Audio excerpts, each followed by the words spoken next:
So what we need is a very small piece of wet and dry. I'm just going to fold this up.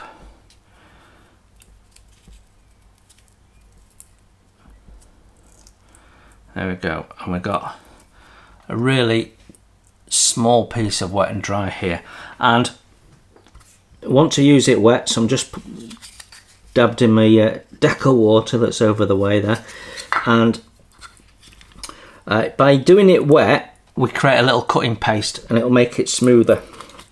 So what we're going to do is just a little circular motion.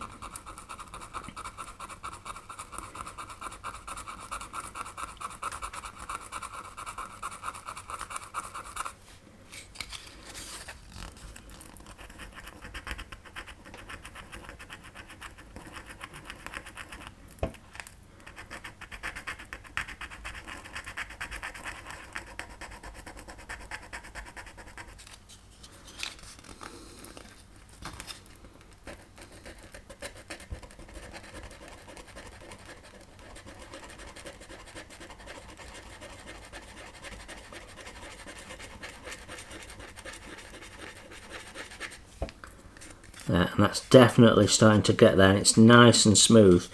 So this is going to take a little bit of time, so I will come back to you when this is done or thereabouts, and if there's anything else we end up having to do with it, I'll show you that.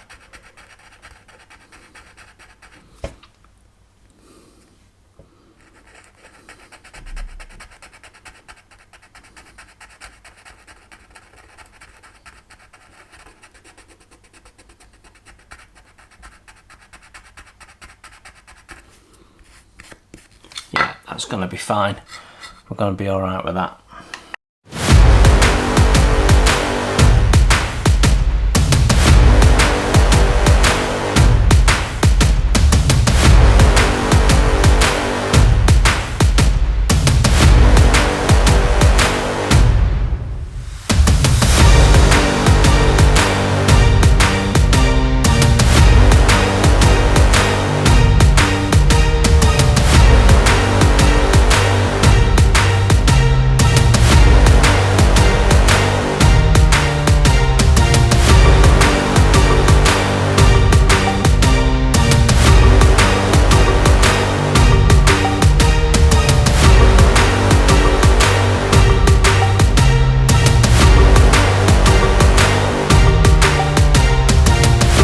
So I've come to the conclusion, cleaning these up, that I can't quite get them to the quality that I'd like them to be.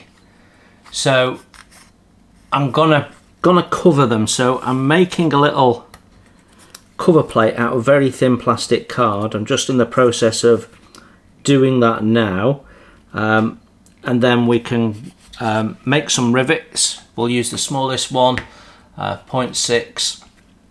And yeah, so I'm just in the process of shaping this, and then when I've made one I can use that as a template for the other.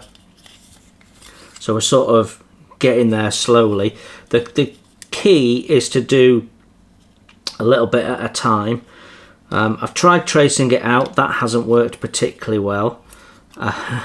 So I'm sort of just shaping it gradually, and I've got a sort of a halfway point here,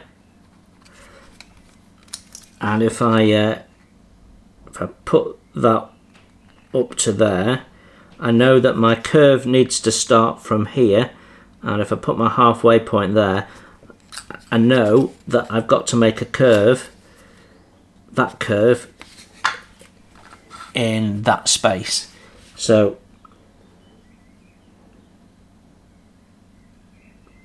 that sort of shape.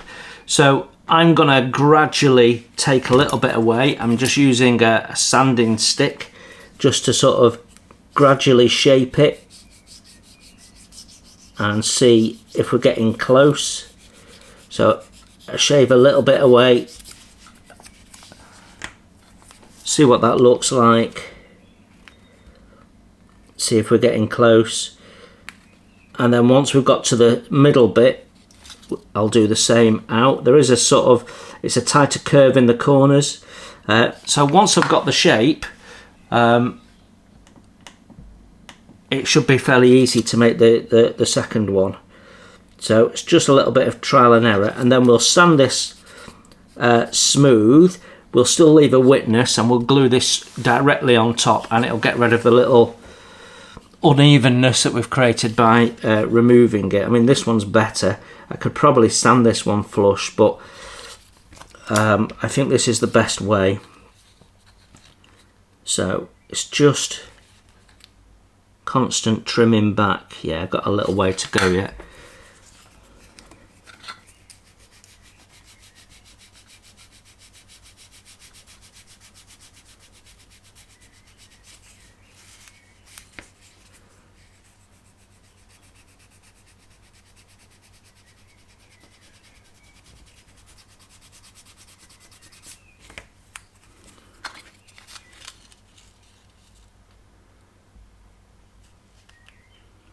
So we're there at that point.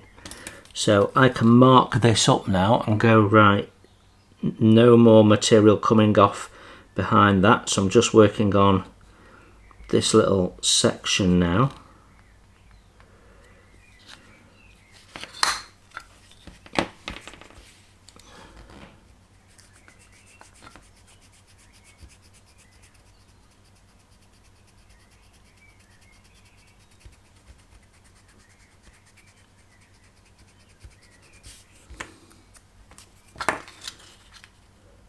So my control point is always this back corner.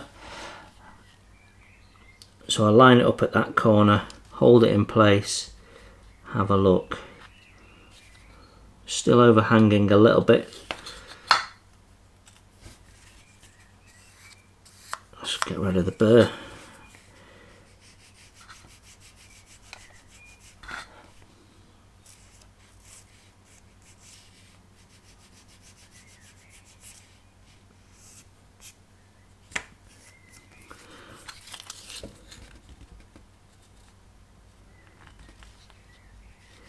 There we go.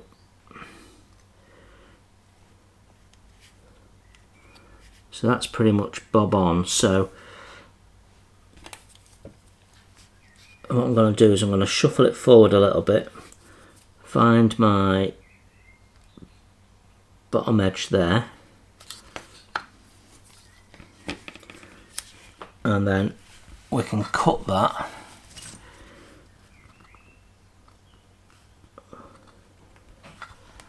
Like so. And I know that this is nice and square. I use the grid on the cutting mat. Make sure my straight edge is straight.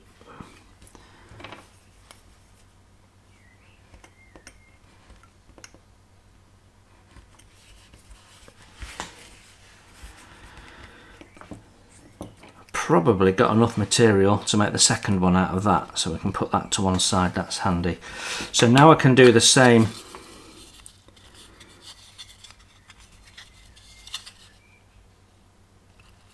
So if I put that back in, yeah, I can see I've got a bottom edge there, so that's good. So round off this back corner.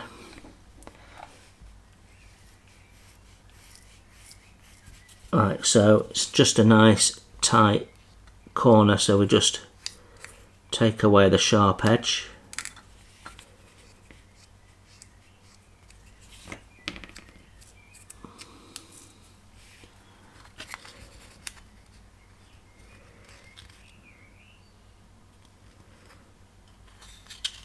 Okay.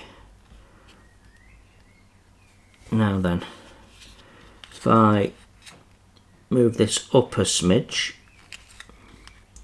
I can mark now where that corner there starts to curve. So at that point there, and I've still got my halfway point there, so I know I've got to make a curve.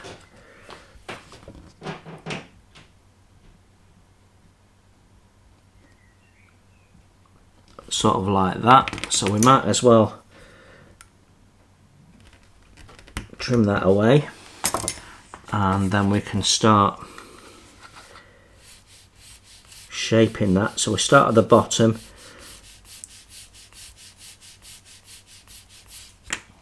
put that shape in, still using the top corner as my control point.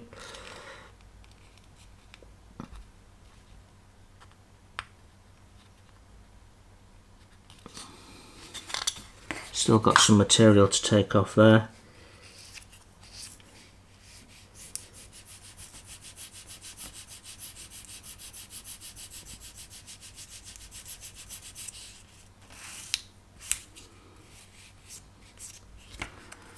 And you just keep test fitting it, we will get there. There we go, that's good. So that is good to about there now, so we're just on the last little bit.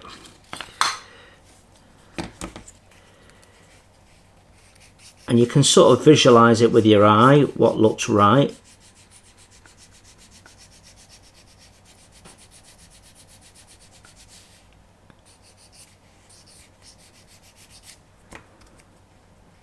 So I know that that's not going to be quite there yet, but it's almost there.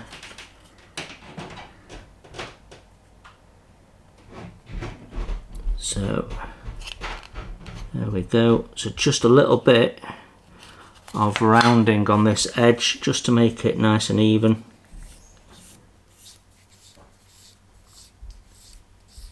There we go, nice smooth curve all the way around.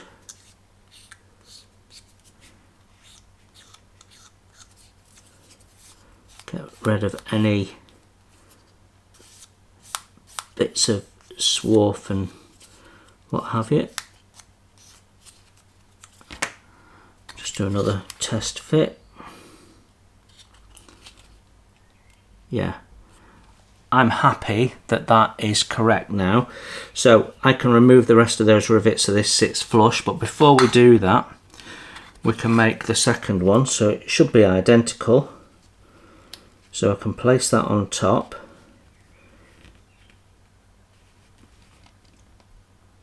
And if I use that back edge as my control point,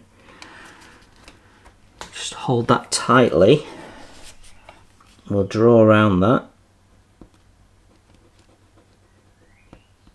so that it's identical. There we go. So that's what I need to cut. So I'm going to cut that with scissors. I'm actually following exactly on the line, which might make it slightly oversized, but that's fine. We'll give it a swipe of the sanding stick in a sec, just so it's nice and smooth.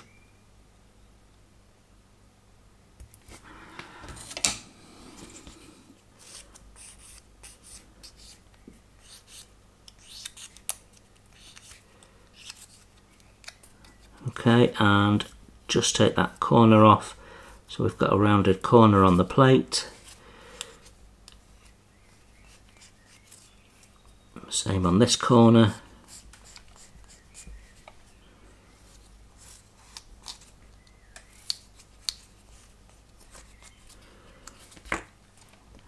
And we'll check that one.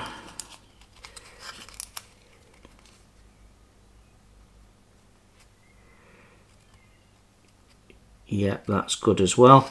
So we've got some covers. We can now just whip those last remaining rivets off.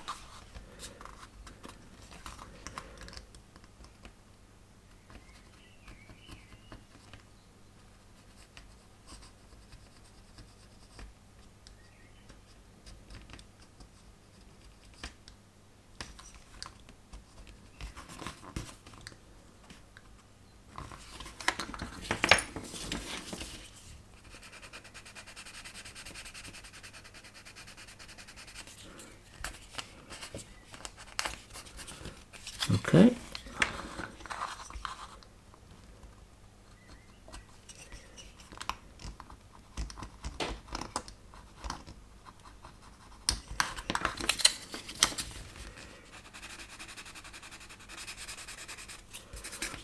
Okay, so now we can glue these on, so let's do that.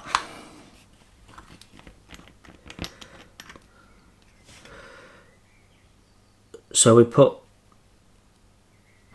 first layer of glue on, that's just going to start sinking in. Then the second layer is going to sit on top of that layer, so we've got time to place this now.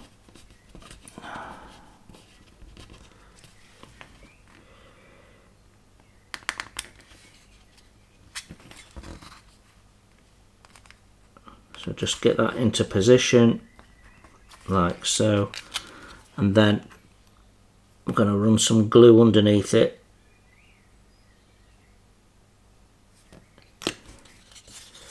That capillary action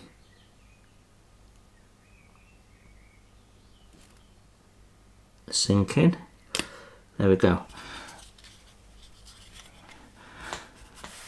We can do that on the other side.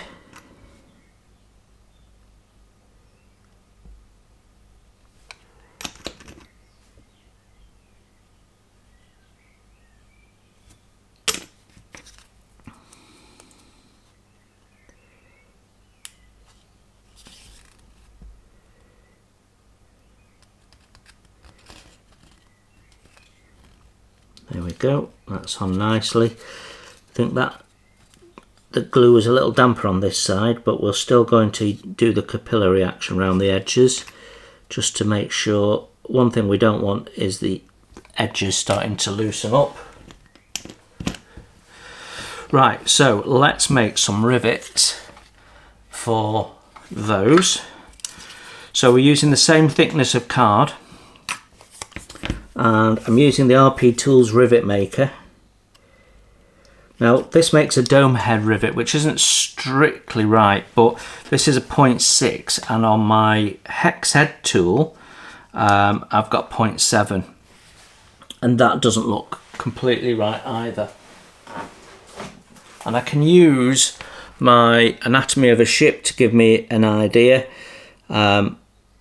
And actually they look quite countersunk, so I'm going to see if I can find a better picture, close-up of the rivets on here, and see what we need to be doing. Okay, so I've just been looking at the rivets, and there seems to be a raised ring around them, so it's sort of a ring with a rivet inside. So that's the shape of rivets that the Master Tools rivet punch makes. I've recently done a tool review of this and said it was rubbish and I didn't like it, and now I'm finding that it's perfect for this job, so I have to take that back and eat my words. It's perfect for this job. So what it's going to do, it's going to create a little recessed rivet like that, but it's the right sort of shape. So there you go, eat my words. So what I'm going to do is just firstly just try it on a hard surface and see how it behaves. Yeah, that's gonna be fine. It's actually gonna look better than the rivets on the rest of it. So there you go. So what I'm gonna do is we're gonna start by putting a rivet right up in the corner. There we go, that's the first rivet on. So now we have to draw some lines so that we can keep the rivets in line. So get my rule.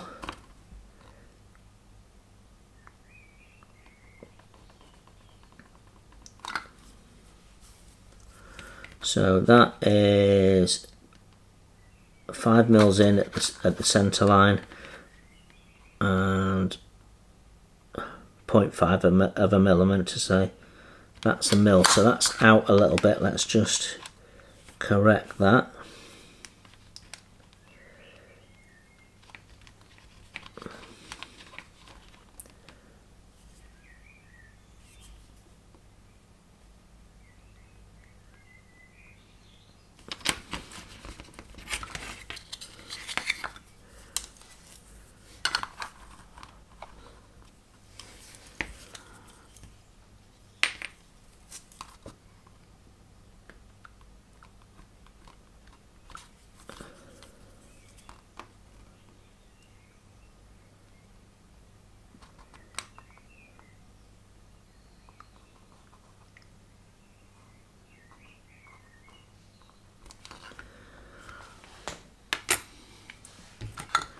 And if I stick to the rule of about 0.5 millimetre,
there we go. So if we just follow that pencil line with the rivets, we should be about okay. Now, we could actually count rivets.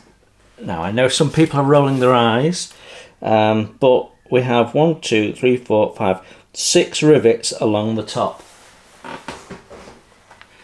So that includes that one in the corner. So if I put another one here,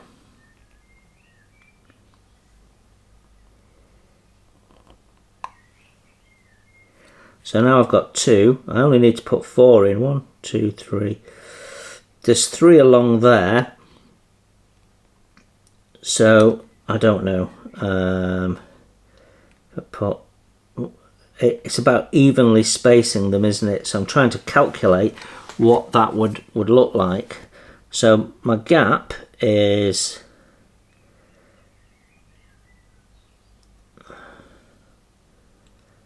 6. So if we did one every millimetre, 1, 2, 3, 4, we'd put another 5 in, so that'd be 1 too many. So just a fraction over a millimetre. So if I mark that out,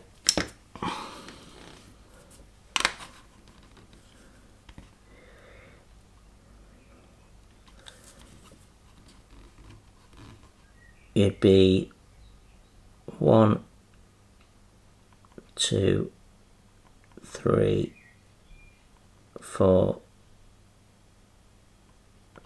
5. Wouldn't quite be right, would it? So if we do 1.5 millimetres between, what's the gap between these? There's a millimetre gap between those, so I think we're going to use the millimetre and it'll be the number of rivets that it is. So we're using a gap of a millimetre, so not from the centre of the rivet but from the edge of the rivet. And these are pretty much aligned quite accidentally with those, so I can use the rivet positions at the top to guide me.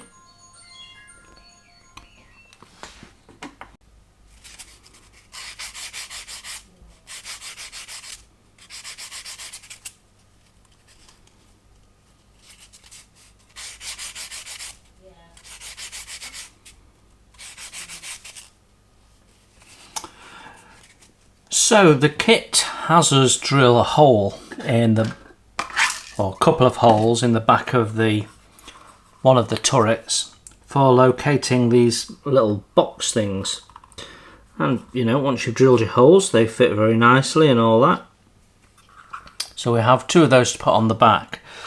But looking at my anatomy of the ship, I actually should have another one in a different location on a second turret. It should be sort of on the top somewhere. And the kit only comes with 2 of them, so I really need something that's identical to the kit part. So I'm going to attempt to mould one out of green stuff. So I think the last time I used these successfully was on my 1-200 Arizona when I lost a part, and so I needed to make a second one. I did try using it on the U9 and it didn't quite work out, but the idea is we get these warm and then we push the part into it, let it cool, and then we can take the part out, make some green stuff up, push the green stuff in and mould ourselves another. So as I've got 2 parts, I'm going to have a go at doing 2 of them and then I can pick the best. So I'm going to put them in there and we need to warm them up. So some hot water. So kettle boiled probably about half an hour ago now, so we'll put some hot water in. So it's not boiling hot, but it's a bit over tepid as well. So that gets nice and soft, enough for us to be able to push the parts in. So let's see how we get on with that.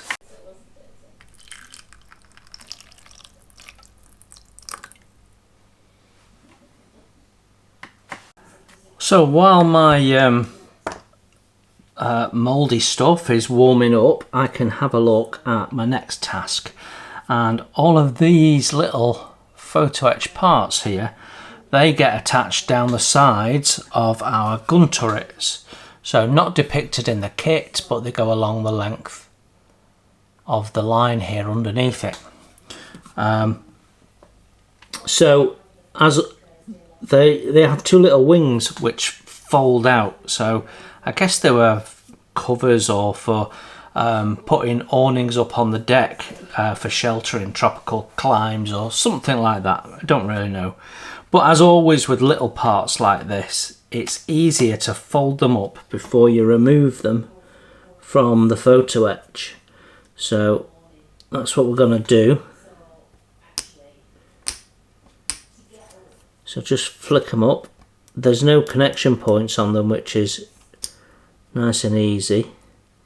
So just doing one to just sense check it. Yeah, that works okay. Might be able to do it with a knife blade. So there we go. So if we do all of that edge,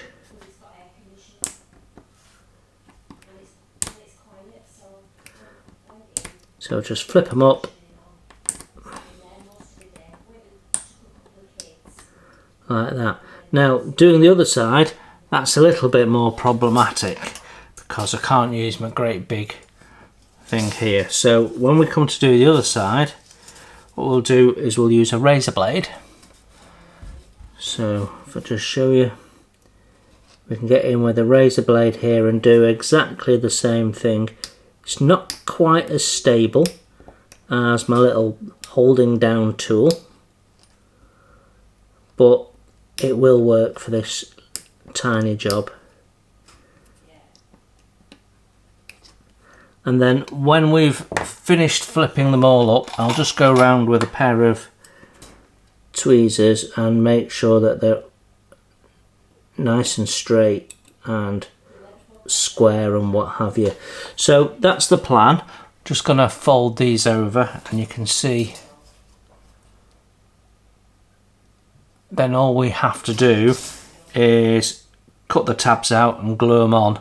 So we'll probably cut the first tab off all of them and then cut the second tab off just as we glue them on. I think that'll be the plan. Right, let's see if this is soft enough now. So I'm going to try and push this in. Got to get it all the way in so that we get something that looks exactly the same. Where is it? Can you lift it?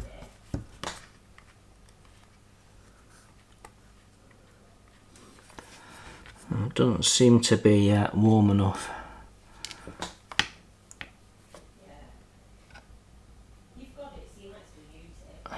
Yeah, maybe. Let's try this one. There we go, push that in. below where we need it to go, because it will push it back up a little bit.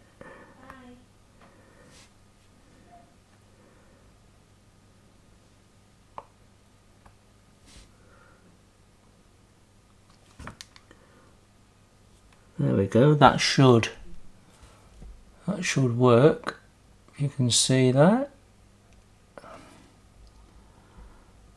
That should work and be about right, but we'll do another couple just to be sure.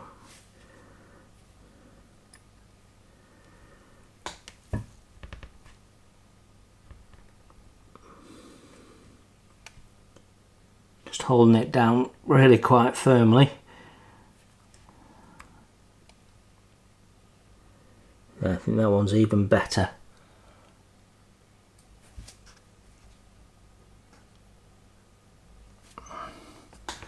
So let's just take this one out of the water. We can have as many goes as we like, it really doesn't matter, because ultimately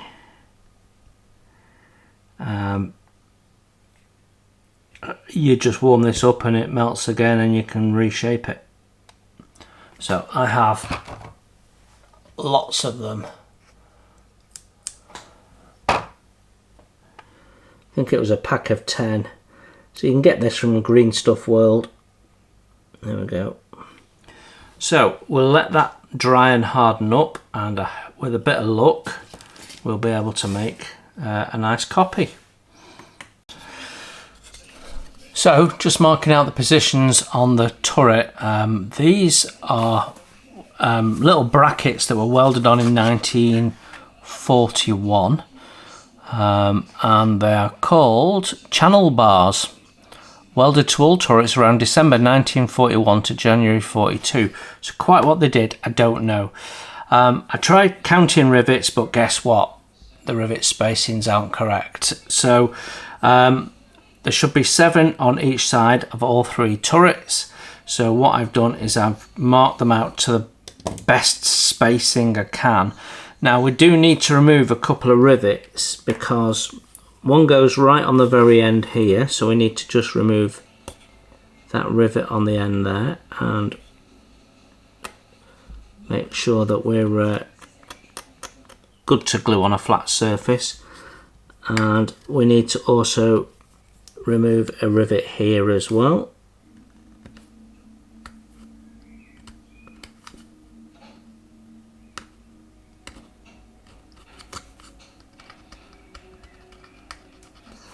There we go. So that's good to go. So I need to mark up all the other turrets so I can do a session of just planting these on. So I'm going to mark the turrets up, and then I'll come back to you when we're looking at the next bit, because there's more photo etch to go onto these things. Storage containers can now be glued in. They go on the sides, either side of 2 of the turrets. Obviously Bruno is positioned in such a way that they couldn't mount these little barrel storage boxes on there. So A and C turrets, Anton and Caesar only have them. So they should go in. I've had to open up the holes. They needed to be slightly wider than was suggested by the instructions, but should, there we go. So you've got 2 location pins. I've opened it up in such a way as it's still quite tight to fit that in. I'm gluing it in from underneath, and then just belt and braces on the top. There we go. So that is for turret Anton. And as you can see, we're all marked up, ready to go with some of that photo etch. But we've also got photo etch handrails to put on, little grab rails.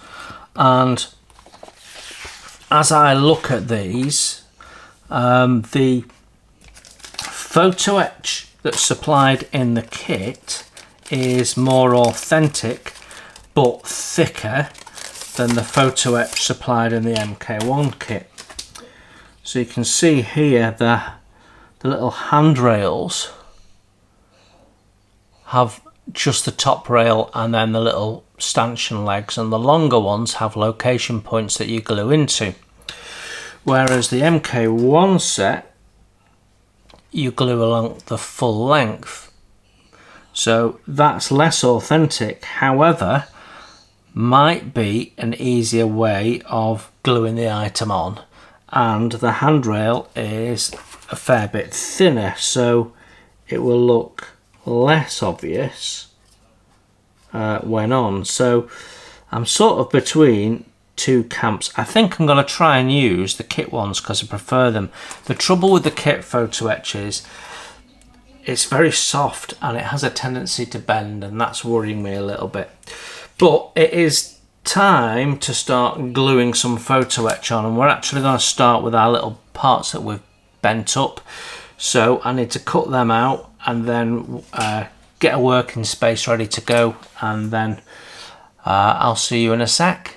So time to start adding these little photo etch items. I'm going to try using tweezers to start with, and what we're going to do,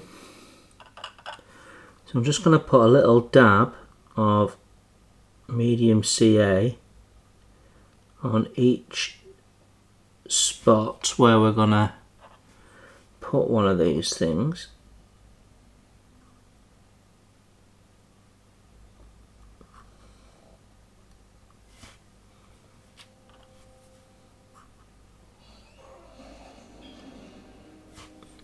If the tweezers don't work, we'll go to a wax pencil.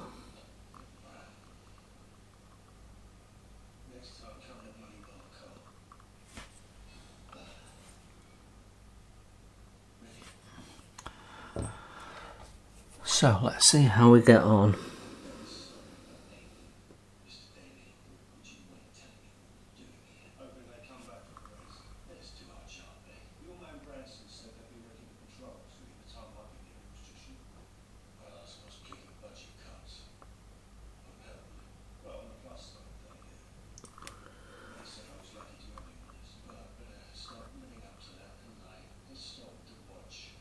That's one.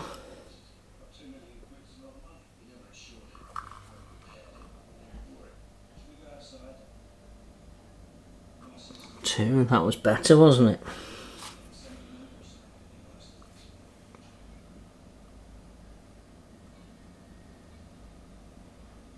Three, seems to be working all right with the tweezers.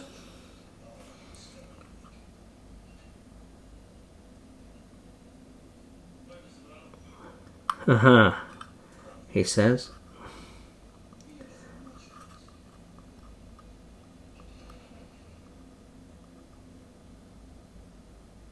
There we go. Just make sure we've got no glue on the tweezers. Seems to be okay.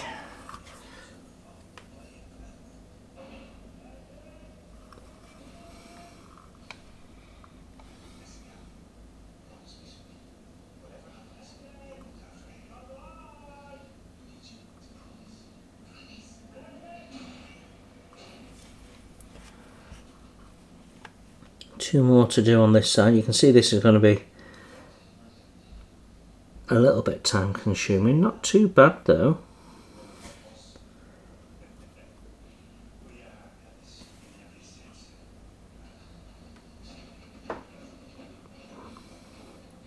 Not convinced there's enough glue on there, so let's put a dab more on. I think if I do half a side and then put more glue on so the glue's not been on quite so long, that might work better.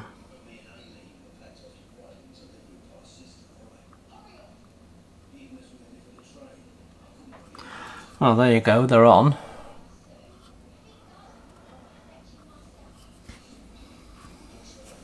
I'll do the others off camera, I think. So I had a go at using the kit parts for these handrails, and they were almost impossible to put on. And then I noticed that the MK1 set actually was more accurate in the position of how these go together.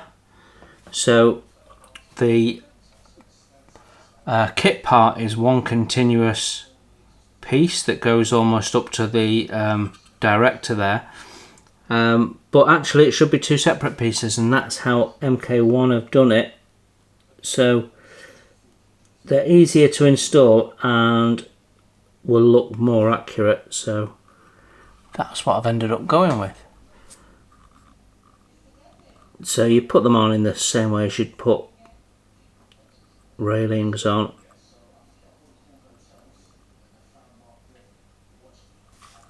There we go. And then I've got a short one to go on.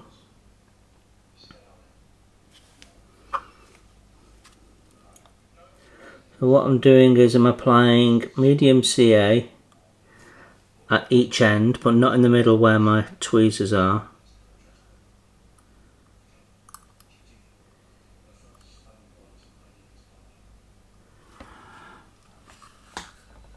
And there you go, that's the one. So I'll carry on doing this. Just make sure that's down, yeah. I'll carry on doing this, and then the ladders I'm going to leave off until after we've done the painting. So the ladders that go each side of this, they're just too fragile, I won't be able to mask over them. So once that's done, these are ready for painting.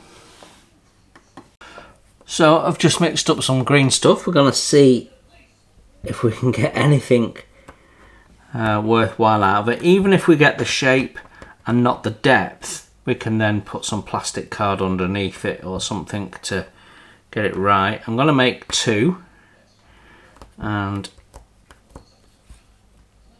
hopefully we'll come out with something.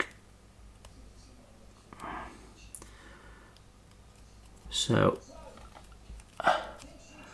there we go. We'll leave that to harden, which will be overnight now for me because it's nearly 11 PM. So that can stay overnight, and in the morning we'll see how it gets on. Our